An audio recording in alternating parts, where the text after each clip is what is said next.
this morning. Chaos reigns as always. Oh, right, just getting set up. Bear with me a second. Putting out lots of volumes. I was using the laptop yesterday. Boom, boom, boom, boom, boom. Right, almost there. Almost there. It's not the quickest laptop in the world. Who else have we got? Steve is in the workshop. Steve in his very smart shirt. Looks a lot better in that shirt than I do, I must admit. Good job, Steve. Almost there. Oh, here we go. Look. Here we go. I watched Colin Furz's most recent video, hence the mug this morning. He's busy digging a secret tunnel, which I thought was quite impressive. It certainly gives some inspiration, given the fact I've just bought a digger. Should be pretty cool. Right, bear with me. Old YouTube's messing around again. So, what happened this week? Well, actually, a lot. If you want to sell online, go away. We don't want that. Stand out. We don't want that. Where's the volume? Go to Wix e-commerce. Go down. Come on, go down. There we go. We don't want that, do we? Okay. So yeah. Oh God, it's struggling.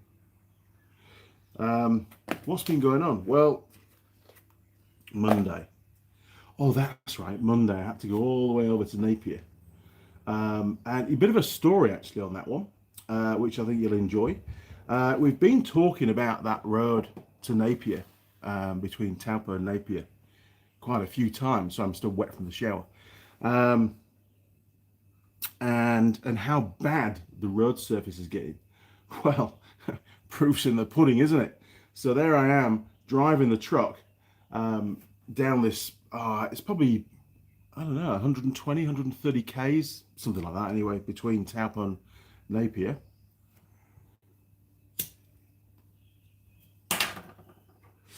And of course, it's absolutely pissing it down. The road is awash with water. And I'm taking it real steady because the truck's on mud terrains. Yeah, sure, they're pretty worn, but even so, there's not that much grip. And there's lots of areas of bare tar. So I really am taking it steady. There's cars stuck behind me. I've got the trailer on. I've got an ROV on the trailer. Fortunately, I only had the small trailer. And there's some pretty tight, twisty bits. And if you know the road, you sort of have a rough idea where the worst bits are for grip. Which corners to go real steady. And I made it there just fine. Did the drop, picked up the other ROV, and then I had to take the same road back, and I was heading up to Auckland. It was a long drive. It was about 800 and something kilometres all up. 750, 800 kilometres. I was pretty knackered by the end of it. It took me 11 hours. That's how wet it was. And I was coming home, or coming back to Taupo, just really got on the road and just started the first of the climbs. And there was a bit of a left-hand bend, and I didn't even see it because it was raining so hard. A tree had fallen down across the, well, not fully across the road, but it had come into the leftmost lane. So it was half blocking the lane, so the top of the tree was sticking into the carriageway. Didn't even see it until it was way too late to even attempt to steer around it. So I just came off the gas, didn't even have time to brake, just managed to get off the throttle, lose a few Ks in speed. And of course, said tree hit car windscreen. Boom, you know. And it's like, shit, have I broken the windscreen? You know, that was my first concern. Nope, windscreen's good. Well done, truck. We'll keep on going. And just got round the corner, and there's a guy clambering out of a ute, looking pretty damn bewildered, with the ute upside down in the ditch. He swerved for the tree. I was lucky. I just didn't see it a bit earlier and tried to go around it. Obviously, that bit of road was very, very slippy. And then only a few seconds later, now I'm going up the climb because I didn't stop, Top Gear sort of stuff. You're on your own, mate. No, he was fine. He was on his phone. It happened maybe 2 or 3 minutes earlier. And full-size truck with a trailer coming down the hill, and coming down the hill's 2 lanes. And I'm looking across at this truck going, he's shifting. He's on a mission, this lad. And he's in both lanes. He's not in the left-hand lane. He's not in the outside lane. He's actually slithering around at about 100 k's an hour coming down that hill, pretty much out of control, to be honest. It was just basically, there's no way he could get stopped. He didn't have enough grip, and he was just fighting it, trying to keep it in a straight line. That road, it's just a huge disaster waiting to happen at the moment. It really is. I was very, very glad to make it back up to Auckland, although I was pretty knackered. It was very stressful when you're constantly having to think about every little bit of road that you're driving on. When it's dry, you just tend to sit back, listen to the radio, and all is good. When it's wet and the road's in that kind of condition, I found myself, sounds ridiculous on a tarmac road, but straddling the ruts being the areas where the chippings have been pushed down through the tar because the tar's melted and the tar's come to the top. So I was actually, when there was nothing coming the other way, I was stepping across a couple of feet so that my left wheels were in the middle of the road, in the middle of my carriage, in my lane, and my right wheels were pretty close to the white lines. Heaps more grip. But it puts your placement on the road is all wrong. So that itself comes with its own risks, doesn't it? But obviously on the corners, that was a big help if there was nothing coming. There you go. Rant over. That's Monday done. There's lots more to go, people. Roger, good morning, Andy and all. Right, good morning, Roger, again. Thanks for coming on board. Steve, morning, Andy. All three thumbs up. Good bloke. Jim K, good morning, all. Good morning, Jim. I have a challenge for you. I can't discuss it on the live stream, but I do have a challenge. My apologies that I haven't been able to take your calls this week. I think, as I go through and outline what I've been doing, you might realise why I couldn't do it. Alan Cook, hiya. Morning, Alan.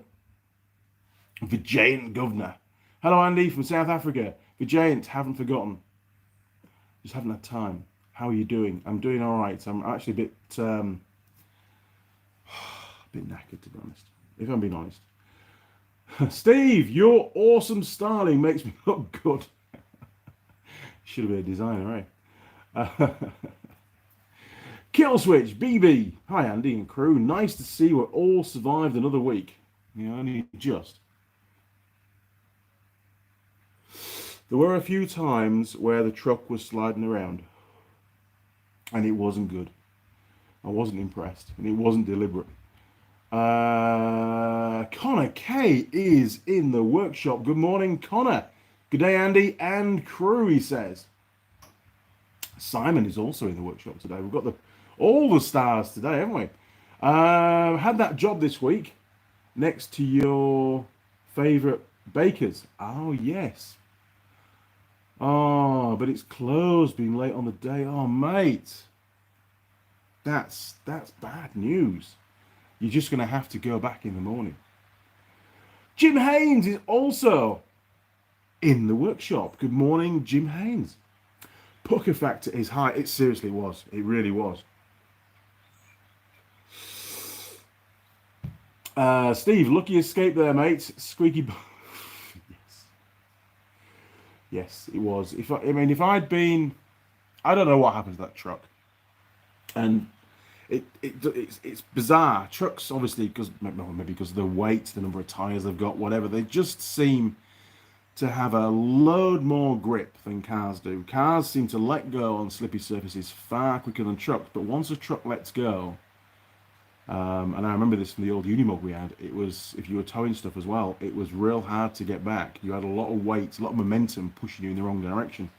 And he was way out of kilter going down that hill.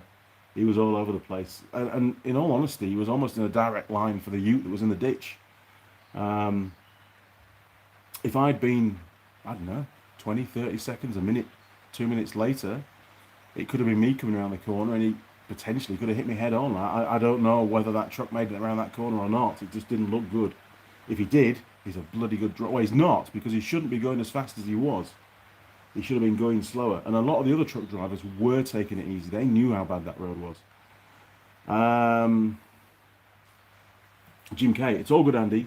Just been trying to show you everything that's in the workshop right now. That's all right, Jim. I'll do my best. Lots of machines to set up. Ooh, that sounds interesting. For Jane Governor, what truck do you own? Well, I own a Nissan Patrol or a Nissan Safari, depending on which part of the planet you're in. Long wheelbase, high roof, 4.2 diesel manual, non-turbo. Been a phenomenal truck. Bought it in the UK, golly, like 15, 16, 17 years ago. It was in absolutely pristine condition. It isn't anymore. It really isn't. It's just rusting away. It's not on the road anymore. The vehicle I was driving was a Ford Ranger 3.2, 2017 vintage. And it's just clicked 170,000 kilometers. It has.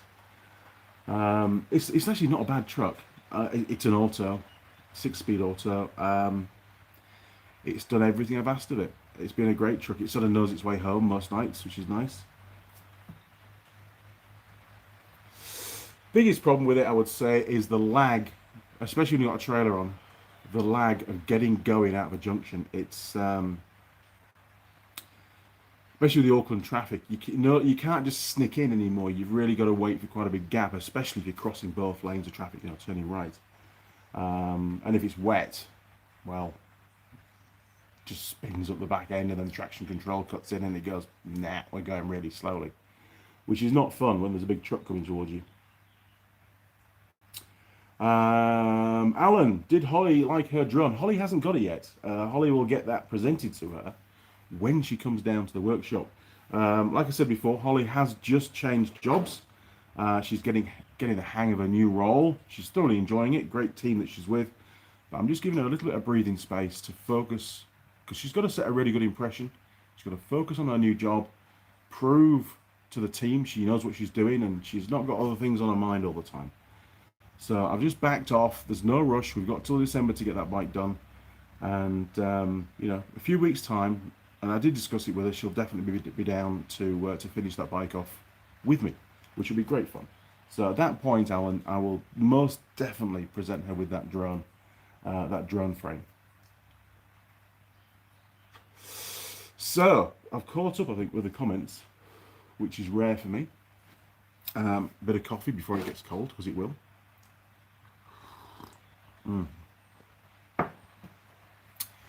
So Tuesday, God, Tuesday seems so long ago. Tuesday I had a few minor collections to do on the way to head office, and then it was a day of cranking out the admin work, basically, and having a look at the ROV that I'd picked up that had a misfire issue. We think we've found it. One of the coil packs had failed, and there was also quite a bit of dirt, and you never get told the full story, do you? The vehicle had been used for an off-road trail drive. It was the same trail drive that I took another ROV on, which got extremely muddy, and of course the one that we had was absolutely blathered by the end of the day, the one that had failed with the problem. And it was a demo unit at that point, and then it got sold, and of course the dealer or somebody gave it a really good, really good pressure wash, and there appeared to be dirt inside one of the coilovers. There was possibly some tracking inside that cap, just down the side of the spark plug, not on the plug itself, but inside on the rubber. But it was a bit ambiguous. It wasn't really bad, and the misfire was very intermittent and only on one cylinder, and not very often. So we were really looking at the very finer details, the tiny little clues. So we've changed out both coil packs. and given the whole thing a bit of a clean around that area. We've checked charging system, all that kind of stuff. All that was fine. And it's gone to a farm for the weekend for testing, just to make sure we have fixed it, because it's not going to go back to the customer until we know it's fixed. So I should find out on Monday morning whether it's thumbs up or thumbs down. From memory, the dealer did throw a new fuel pump in it. Made no difference whatsoever. They were sort of just firing the parts cannon, to be honest. They did a few tests, a few checks that I did, that I asked them to do, but it got to the point where let's just go and get it. Let's have a look at it ourselves, because it's a good little case study. And the customer needed a loan vehicle. They didn't have one, so I lent them the ROV that I have here. So everybody's happy at the moment. The pressure is off, but it did involve quite a big day's drive. So Wednesday, I was in meetings all day. Thursday, Friday, I was in training all day. Had some training to do, which was quite interesting stuff. Not on the tools kind of training, which is my sort of comfort zone. This was really learning more about how to run a workshop efficiently and productively. I can't give any details away because it's confidential, really, because the training was for the benefit of me and the network that I support.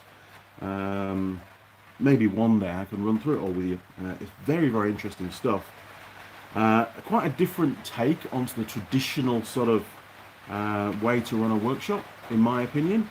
But at the end of the day, it's all about increasing revenue, increasing the customer experience, and increasing customer retention, making them want to come back, making them feel welcome.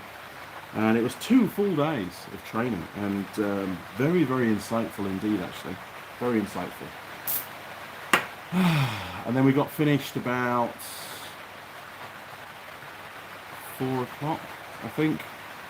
And then basically I'd already loaded up with the ROV to take to the farm. Dropped it off at the farm, which was fortunately on my way home down to Taupo. Dropped that off, had a quick chat with Dave, and who's the technician working on it. Motorcycle engineer. He's not a technician, he's a motorcycle engineer. You've got to give the guy the right title. He's a bloody good bloke, to be honest. His eyesight's terrible these days. He does what I do. I mean, my eyesight's as bad. He gets his phone, puts it on Zoom, and he looks at stuff through his phone, which is brilliant. It works really well for him. Modern technology, eh? And then got home quite late Friday night. And then yesterday, came into the workshop. I had some more work. I had a little bit of work to do on these ROV that belongs to the surf clubs, just to finish that off, because I was waiting for parts for that. Finished that. I then had a bit of a breather, and then had a measure up, just to get some basic ideas. In fact, I can show you. Hang on. Just bear with me. Enjoy the view.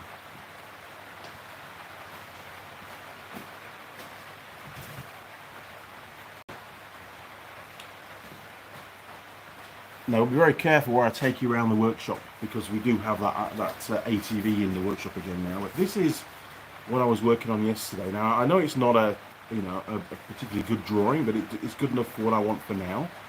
We've got the original workshop, which is this outline here with the apex roof and then the lean-to. That's what we're in now. And this is going to be the carport. Now, obviously, it's extremely high. There's 2 reasons for that. We're sort of killing 2 birds with 1 stone here. This roof that runs all the way over the top of this workshop and then goes on about 1.3 meters beyond the end of the workshop to give the alleyway that's down the side a roof at the same time.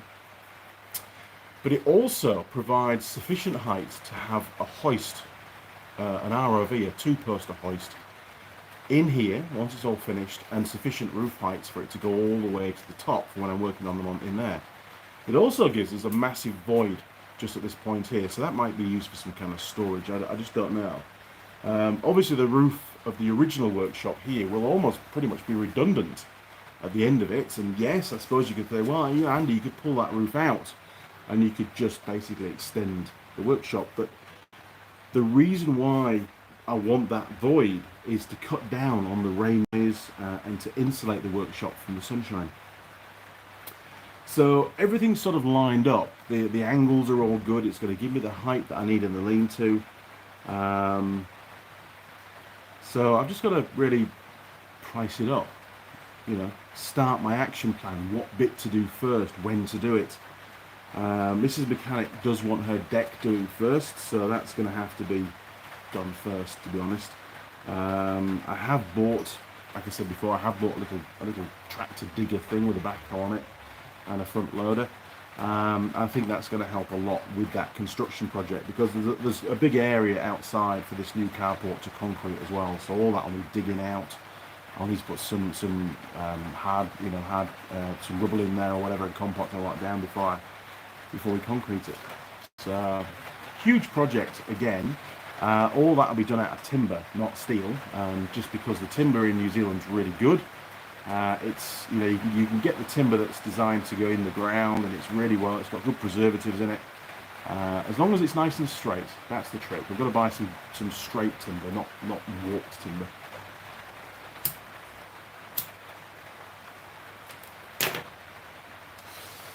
So that's what I did for about an hour before I then got onto doing those suspension braces. And let me show you what I've done. Here we go. Ready? 3, 2, 1. So all of these have been laser cuts, which is absolutely amazingly good. We finally got the drawings set up properly so we could do, they even cut the holes. I have re-drilled the holes the right size, but they're all basically marked out, which saved a lot of time. Everything is done now except for 3 holes that need to be countersunk. So that one there, the middle one of those 3, and that one, the lower one nearest my thumb, just over there. Look, only on this plate. This is only a 10mm plate. The rears are a 12mm, and even the spacers we got laser cut as well, which just is going to save me so much time. And in all honesty, it wasn't that expensive. I found a new place to do them, and I'm really happy. The only other stuff that we've got, so just unplug the wire, is over here, which is the outer plates. So again, they were all laser cut. I got those done by the original company because they wouldn't release the drawing, and the drawing's a bit weird. It's got some funny radiuses on it. There's one there, look, that I made. That was I think that was a handmade one, I'm not sure. Anyway, so and these are all the prototypes. Pretty cool. So I have got one more blank. That one hasn't got the holes in, but I can easily drill the holes in it if need be. So hopefully we'll have all these done and ready for paint by the end of the weekend. Now, Mrs. Mechanic is away this weekend. She's up in Auckland seeing family. So I'm all on my own. Marmite's still in bed, because she does that when I leave her alone. And I'm working from home tomorrow. So I'll be in the workshop doing something probably, unless the weather's horrific. And then I'll be inside just doing some, admin work basically.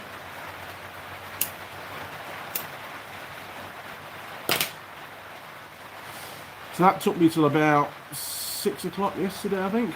And it was really just a case of just drilling holes and doing some. I had to tap a lot of holes as well, actually. So all these had to be tapped M8 in there. And I got some new taps actually, which were pretty cool. I'll go and get those. Hang on. Show and tell.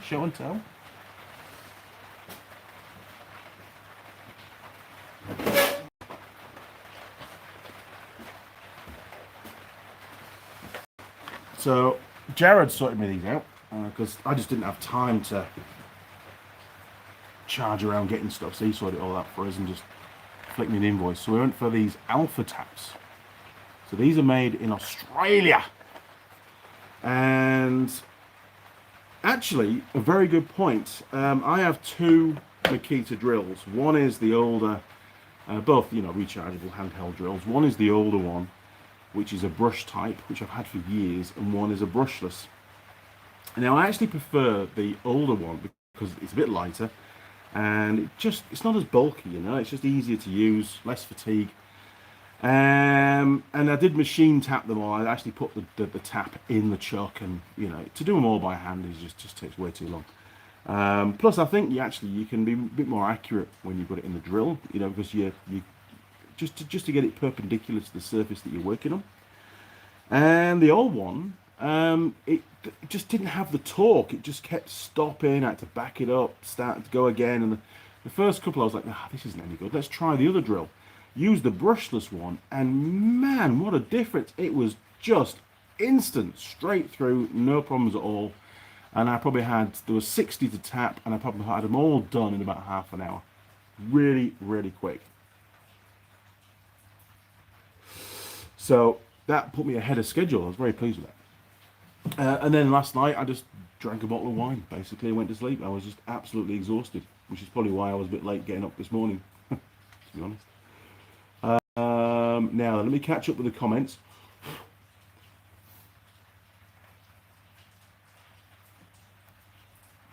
John Nuttall. Hi, Andy. And all is just my end, but the focus is not that crisp this week. Huh? Didn't get that, John. Simon, Holly just needs to smile to make a good impression. She does. She's got a good smile, is Holly. Jim K. Is your 6-year warranty transferable to the USA? Funny. Simon, well, we don't have a 6-year. It's a 3-year we have over here. Jim, please don't give me a 6-year warranty. Simon, random misfires. Pin fitment on the coil is a good one to look at. We had a good look at that. Couldn't see any kind of arcing whatsoever. They were really, really clean. So we did discount that, but we did have a look, Simon. Connor, is Holly staying in the auto parts trade? She is. It is my experience that some of the best parts people are those who have experience or training installing and using those parts. Good for Holly. Yes, that's definitely one of her major assets, is that she... Okay, you can think... I use the wrong words, don't I? Yes, it is a major skill set for her, or knowledge base, should I say, the fact that she has worked on the tools for a few years. And she was trained as a mechanic at the start. So that definitely helps her an awful lot when it comes to parts. She knows what she's talking about. She's good at what she does. Jim K, why don't you make the building out of all that bamboo in your back? Yeah, right. I hate bamboo. Absolutely with vengeance. Gary Lennox. Good morning, Andy and crew. Hope you're well, Andy. I just noticed your YouTube feed on my 70-inch smart TV. Holy crap, I don't think I could fit a 70-inch smart TV in my lounge. I just switched on the PC now to contribute to Super Chat. No problem at all. Thank you very much, Gary. Good to have you on board, matey. Richard DeWard. Used your video on the Falcon steering pump to replace one on your son's car. Fantastic. Cheers, Richard. Man, that was a very old video. It was. And you can take the fans out, by the way. I didn't on that video. I should have done. I hadn't done the job before on that particular model of car, and just struggled away. It's about a 2-minute job to remove the cooling fans and makes it so much easier. But I'm sure, Richard, you worked that one out. And there was a lot of comments saying, hey, Andy, take the cooling fans out. And of course, I'd already done the job by then. John Nuttall, you seem out of focus. Really? Hang on then. Let me give the lens a little clear.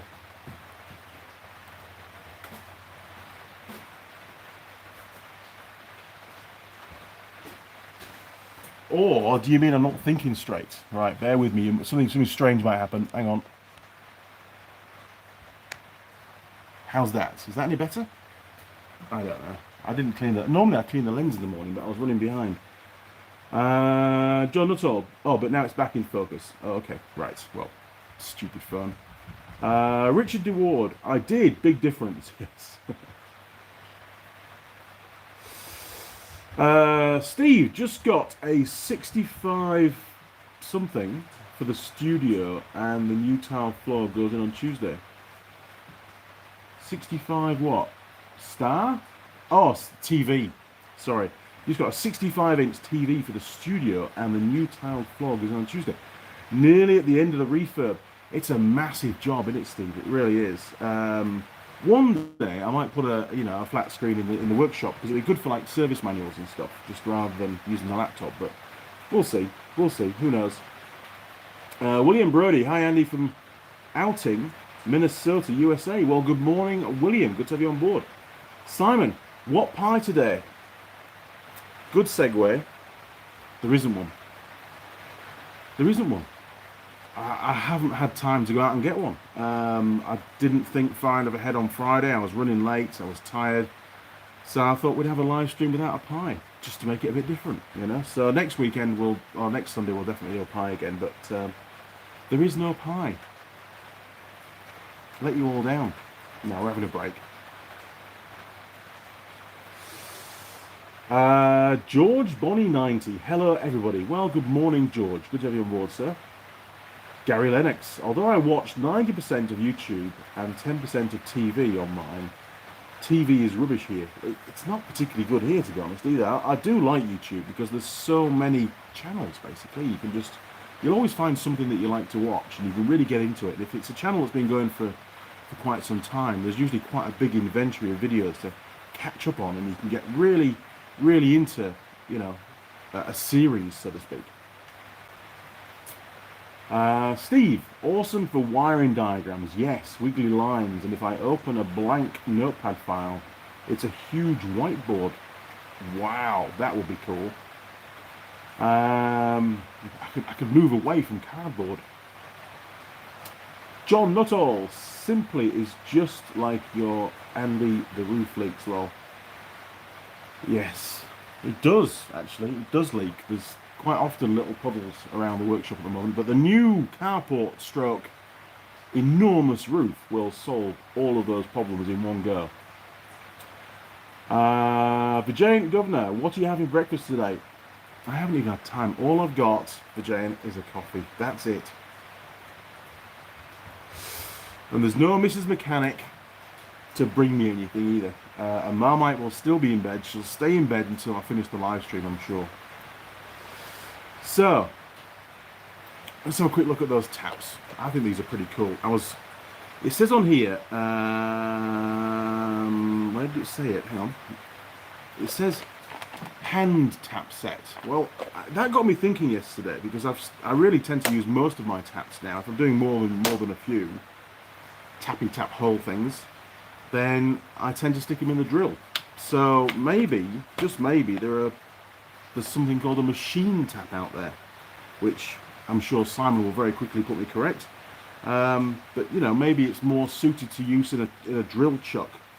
Obviously, these have the little the square drive on the end, which doesn't work with a drill chuck. So I end up having to hold the tap on the shank here, and they can slip. But to be fair, it acts a bit like a clutch. You know, if this jams, then it'll spin in the chuck and I won't break the tap. So, you know, it's not a bad thing, I don't think. I suppose long term it wears the chuck, but you know, it's not a bad thing. But I think this is the one that I used yesterday, because I actually got two sets just in case I broke one, you know. And it's always good to improve your inventory. Geez, I can't read that. I can't read it. I'm pretty sure you won't be able to read it either. Look, jeez. I don't think you can read that, can you? Nah, it's very lightly etched on. But very impressed. Alpha taps. Who would have thought? That's the part number of the actual tap that I used. But I did get all three. I got the mid tap and the blind tap, we call it. The one that is for blind holes, which is basically threaded pretty much all the way. Now look. So yeah, very happy with those. Good job. Thanks, Jared. And not over expensive either. Did me a great deal on those.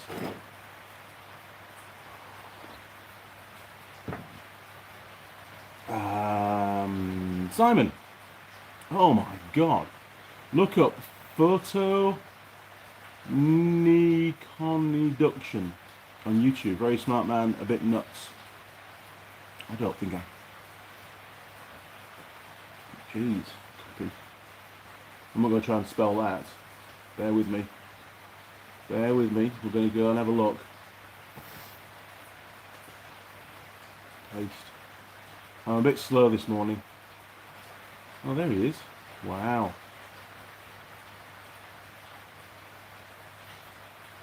Ooh, that looks very posh. It looks like I might get an electric shock in his workshop. Yeah, you can have a look. There you are, look. Very, very cool. In the living room. Oh my god. That's fantastic. 540,000 subscribers. He must be pretty good. I will check that out, Simon. Thank you for that. That was a bit close, wasn't it? Sorry. Wow. No way. That would be just way too dangerous for my workshop. If I ever get any sort of arcing like that, then there's a problem. Very cool.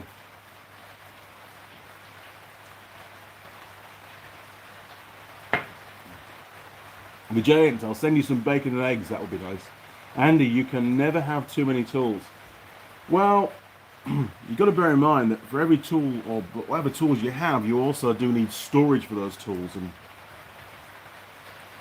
I spend my life trying to fit things into drawers at the moment. And there's a lot of drawers in this workshop, as you all know, and it's they're all full. They're all full of stuff.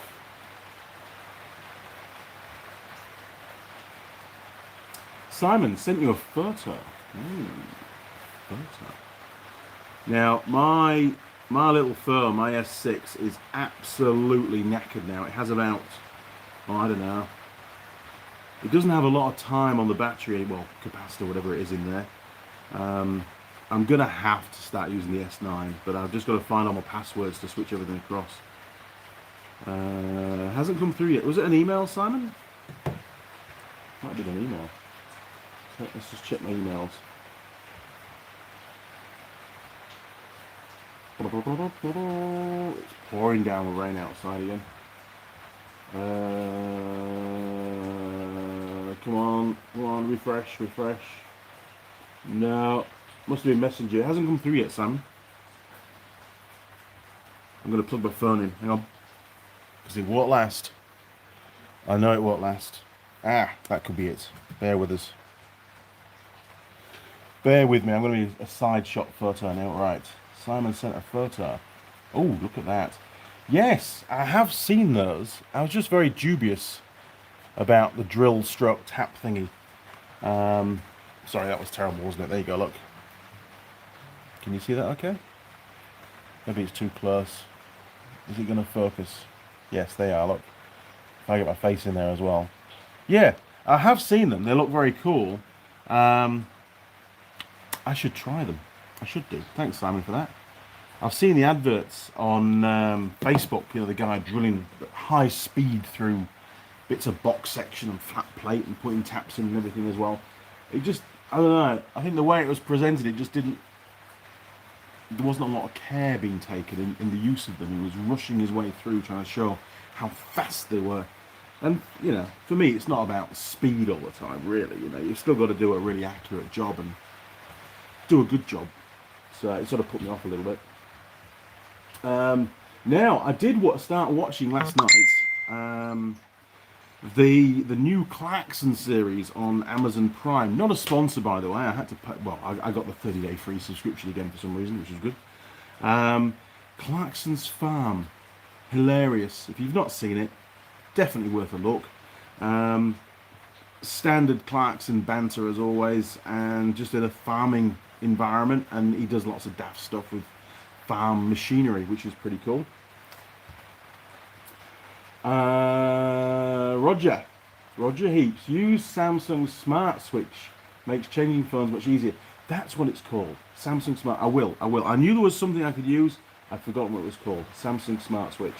Machine NZ, morning Andy. Good morning, Machine NZ. Those drill taps work really well. I use them all the time. Right, I will definitely investigate that, and we may well see some in the workshop at some point. Drill them to a tap size first, or they just snap. Right, copy that. So, understood. Ian Edwards, I have some and they work okay. Cool, thanks Ian, appreciate the feedback. Machine NZ, I wouldn't use them for precision threads though. You see? Thank you for that. My gut instinct, again, I just like taps for tapping and drills for drilling, but I can see the benefit of combining the two. Steve, Clarkson's farm is pretty cool. Really good insight into the reality of farming. Yeah, and I think it's the way it's been filmed and stuff. It's actually pretty genuine. He really is trying to run his farm properly and do the right thing. I don't think it's just a piss take. It's not. It's actually quite serious, and it's highlighted a lot of problems that genuine farmers experience all the time, and it's something that I hadn't really thought about. I mean, I've grown up in sort of a farming environment and seen the tractors flying around and doing the stuff in the fields and dealing with lambing and all that kind of thing, but haven't really been involved firsthand.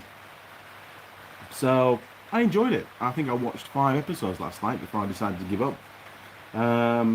So yeah, I'll continue watching tonight and probably I don't know how many episodes there are, but I am enjoying it, and it's interesting, and I like the machinery side of it as well. Oh, hang on. Right, John Dwyer. Hi, mate. How are you? I'm knackered, John, to be honest. Steve, Clarkson's farm is pretty. Oh, there we go. Pretty cool. Yeah. Good into the reality of farming. It really is. It covers the real. From my perspective, and it does cover the real aspects of farming. Very stressful times for farmers, especially with all the poor weather as well. John. Thought someone was pulling my leg when I was told of anti-clockwise drills, but I bet you have some. I think I do somewhere. They're actually really good for getting studs and things out. I know Eric O's got some as well, actually. But yes, I should get some. I should get a full set, because if I've got any, they'll just be the odd one. Connor K, Clarkson's Farm, great series. Couldn't understand Gerald, however, but neither could Clarkson. That's the guy that does the stone walling and now his new security guard. Honestly, I think there was like one in every 5th word that I could sort of get. Reminded me a lot of the guy that had all the guns in Hot Fuzz with Simon Pegg. They went to his farm and they had to have an interpreter. It was very funny how they did the sketch. But it sort of reminded me of that, and I think that's where they've got the idea from. I'm sure the guy can speak better than that, but it was pretty impressive. It was funny, and I couldn't understand him at all. I just gave up, to be honest. But no, Clarkson didn't have a clue either. Steve, left-hand bits, cobalt is the way forward. Yes, I did get some good drill bits. Hang on, bear with me.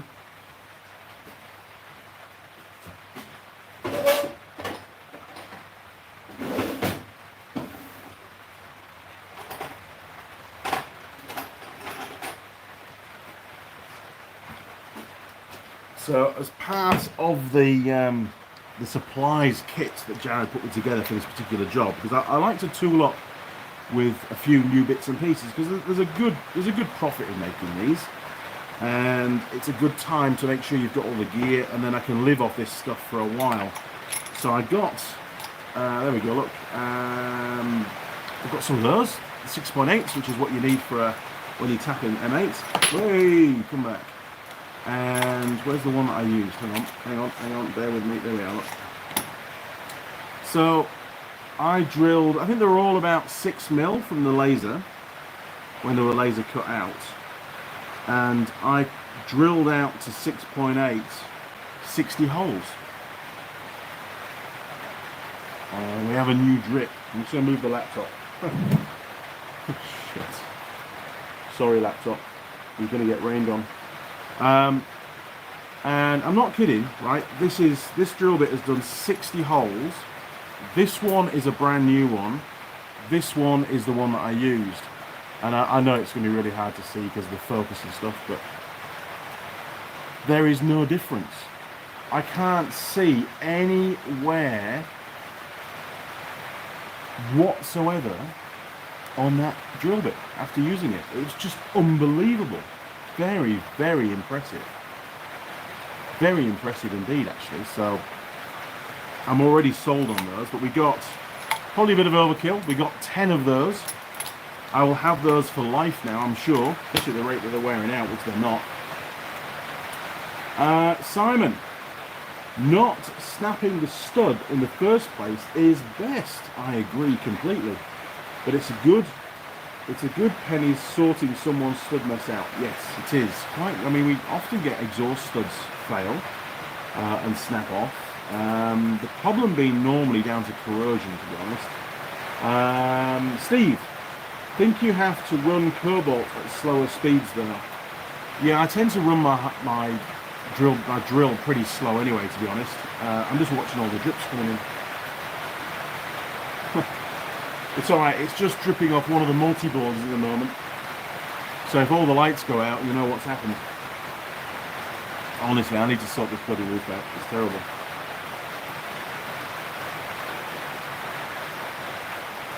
So some of the other drill bits that I got, and the big holes got drilled out 10.5 just to give a bit of clearance, a bit of wiggle room when the lads are fitting these kits.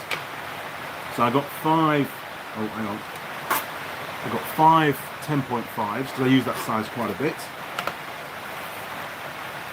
And these are actually Forge drills from Germany, and that's the size there. Can you see that on there? I don't know if you can see that or not. You probably can't see that anyway. And again, this one drilled, how many did this? 40 plates for 160 holes yesterday, I would say. And I know you can't see it very well, but again, it's coped extremely well. There is a tiny amount of wear just right on the edge, you know, on the tip of the drill just there, but didn't need resharpening. Did the job brilliantly. Very, very impressed. So thanks again, Jared. And again, not over expensive, but quite nice to actually finally get to test the old Forge drills. It was only actually drilling out probably about 0.5 mil to 1 mil on the holes, because again, when it was laser cut, they did about a 9.5 hole in there anyway, so it wasn't removing that much material, but it didn't grab, it didn't jam, which can happen when you're just going up a fraction in size. You know, you just got to go through nice and slow and not rush it basically when you're drilling the holes. So it was all pretty quick yesterday, in all honesty. Got those done, got a lot more done than I thought I was going to get done. Doing the countersinks will take a bit of time today, and I did buy a new countersink bit as well, just in case my current one sort of, you know, gets a bit blunt, which they do after a while. And I've done a lot of countersinks with that one. Ryder. Howdy Andy from the USA. Well, howdy Ryder, great to have you on board. We are 48 minutes in, and we've got 25 viewers and 25 likes. That is fantastic. I think it's the first time we've had the same number of thumbs up as we have viewers. Great job. It is only going to be a short live stream today. We're going to finish at 1 hour because Andy's still got quite a bit of stuff to get done. And in all honesty, I'm a bit knackered. So I'm just going to have a nice easy day. Sold me the wrong ones again. Damn. I should just give up, to be honest. Be easier, wouldn't it? Do you still smoke, Steve? I think you do, don't you? We should stop.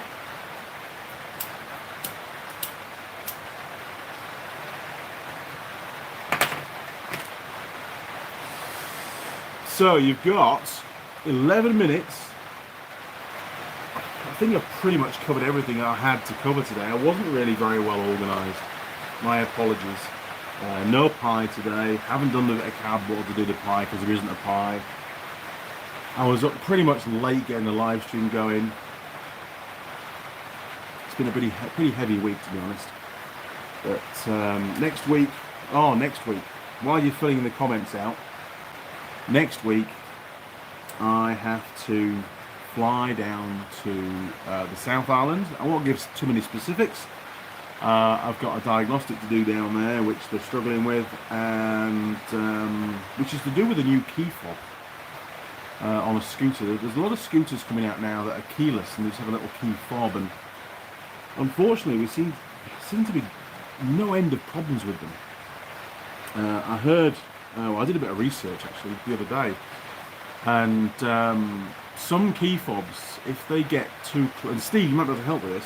I've been told, if they get too close to your phone, a credit card with a magnetic strip on it, a little blip, you know, for opening gates and doors and stuff, anything like that, it seems to the key fob forgets the code and doesn't work anymore, and you've got to reprogram the key fob. Have you come across that before, Steve? Because this is the first time I've become aware of it. Steve, yes mate, 40 a day for my sins, need to quit. 40 a day, holy shit. I probably smoke on average maybe 4 or 5 a day. Some days I won't have any. Live stream day I tend to have a few more, to be honest, because I'm with my mates and I'm relaxing.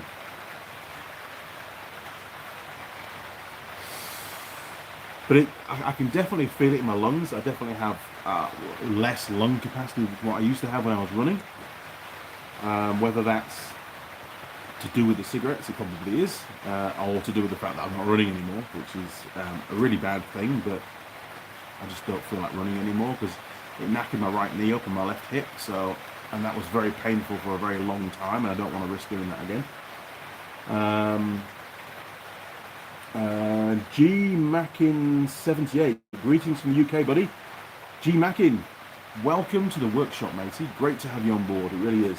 Ryder, I found your video on installing the Dynatec, I can't pronounce it, sorry, electronic vision. Very helpful, thank you, sir. Thank you for the feedback, I do appreciate that. Yes, it has turned out to be a very popular video. I thought it might be. I mean, before I did the job, I watched some YouTube videos on it, and there were some good videos out there. But they didn't all. Each of the videos that I found, it was either very poorly filmed but had great content, or was very well filmed and the content they missed a few bits out, or it wasn't clear to see what to do. So I thought to myself, wait, well, I've got this job to do anyway. I'm going to film it because it's part of the CB750 story. So I put a bit of extra effort to plan how I was going to present it, and to make sure that I covered each stage of the install on camera, so it was easy just to understand and easy to see and easy to replicate. That was the plan behind it, and hopefully, based on the feedback that I've got so far anyway, I seem to have done a pretty good job, which is nice to hear. John Dwyer. I'm 60 years old and smoked tobacco for 54 years. Yes, I was 6 when I started. Holy crap. No, I'll never give up. I've grown up in an environment where people do smoke, although I remember when I was 4 years old, I was diagnosed with asthma, which I still have, which is a pain in the ass because one of my last ventilators is nearly empty now, so I'll have to get some more. That's the little ventilating blue spray things. And it was really only when I came to New Zealand, well, it was only when I came to New Zealand that I actually started to smoke myself. So I was 37 when I came, and it was probably a couple of years before I started, so I'll be about 39 when I actually started to smoke, and I'm now 49, so I've been smoking for 10 years, which is, man, that time's gone quick. Steve, comment not shown as I put a link in, mate. Tell them I sent you. Okay. I will. Okay. What are we talking about? Okay. Simon, 37, and how old am I next Saturday? That's how. Oh my word! You're 37 next Saturday. Wow. I'm feeling very old now. Where am I from originally? I'm originally from, well, I suppose York, in North Yorkshire, the city of York. We lived in a village, well, we actually lived in a suburb of York when I was very, very young, and then moved out to Wilberforce, which is out towards Hull a little bit. and then moved to a place called Sheriff Hutton, which is where Richard III has one of his castles. There's not much of a castle left, but he had a big castle there. And then I went to go work for Mercedes-Benz in Barcelona for a short time under a Petra scheme. And then came back to the UK and basically started my own business as running basically it was an off-road driving centre, and did that for 14 years. Thoroughly enjoyed it. Ended up living in the middle of nowhere, up in the woods, just inboard of, basically inland of Scarborough, obviously inland, but north of Pickering, northeast of Pickering. So in a place called Langdale Forest. Very desolate, middle of nowhere place. Thoroughly enjoyed it. Lived on an old farm. Had lots of vehicles, lots of outbuildings. Made the workshops. Did everything myself, basically, to get the place set up as an off-road driving centre. We used Langdale Forest as our site, predominantly, and that was a 10,000 acre site. It was the largest off-road driving site in the UK. I was a very lucky chap to have that government contract to use the land through the Forestry Commission.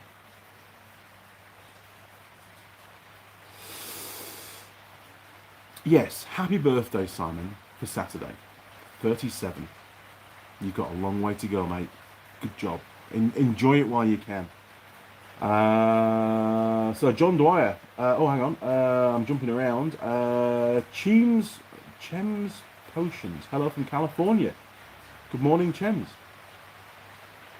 Gary Lennox, 53 tomorrow and no grey hair yet. Well, I can't say that, can I? I've got a lot of grey hair coming. One of those things. I'm sure it's the job. At least I've still got some hair. That's the important thing, I suppose. Yes, happy early birthday, Simon and Gary.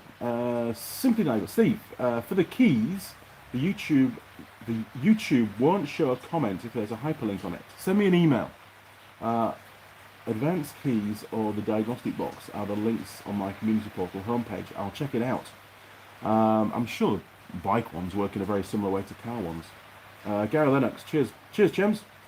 Ad Lupus Umbra, hey from Christchurch. I smoke 10-50 a day, used to be 20 to 40 a day. Slowly cutting down. Grew up with smokers, parties and mechanics, engineers, so life rocked, lol. Yes, we all smoke in the workshops, don't we? Not literally in the workshop, hopefully. Hopefully it's outside the workshop, because some dumbass will always leave a open can of petrol somewhere, which is horrific. Simon, thanks, John. Richard Perry, hi Andy and crew. GB, big thumbs up. I do have something else to say, actually. Hang on a second, I nearly forgot.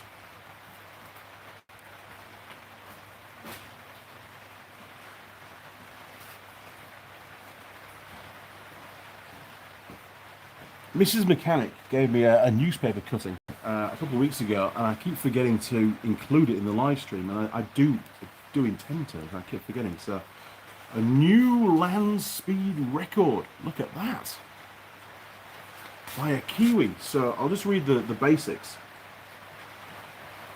Napier man Walter Rans Trevor quietly set a new land speed record bid on Goodies Road near Repoa in March. So, on his Kawasaki, let me try and find the bit that's important. For Napier's Rans Trevor, a 44-year-old product manager for a motorcycle insurance company, he's achieving the New Zealand 1050cc flying quarter mile land speed record of 321.8 kilometers an hour. The put kmph, kilometers per hour, at Goodies Road near Repoa on March 20th this year is the culmination of many years of trying. So what a blow. Just sticking at it, and he's now got the world record for that particular category. So good job, mate. Very good job. So I'm sure if you go on to the Taupo and Tarangi Weekender website, look, you'll be able to find that article, because I'm sure it'll be online as well. And you can read all about that, but what a blow. Perseverance. 321 kilometers an hour, that's pretty damn fast, isn't it? That's like 180, 190 miles an hour, something like that. Jeez, way faster than I've ever gone. I think about 130 mile an hour is about the fastest I've ever travelled, unless it's in a plane. So pretty good. Oh my word. Steve, cake for Simon and Gary. Woohoo! Ad Lupus Umbra. Yep, called a bonfire night, lol. Always some idiot did it at least once a month. Bizarre, isn't it? It's surprising there aren't more fires in workshops, really. George Bonnie 90. I quit smoking about 2 years ago after smoking for 25 years. Good job, George. I did give up for about 6 months, and then for some unknown reason I thought, oh, I just fancy a cigarette, and off I went again.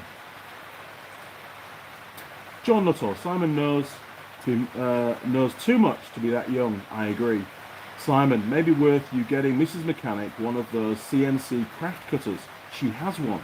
The wife just got one. And it can cut gasket paper. Win-win lot. Wow, gasket paper. Yes. She has got. I bought her one for Christmas.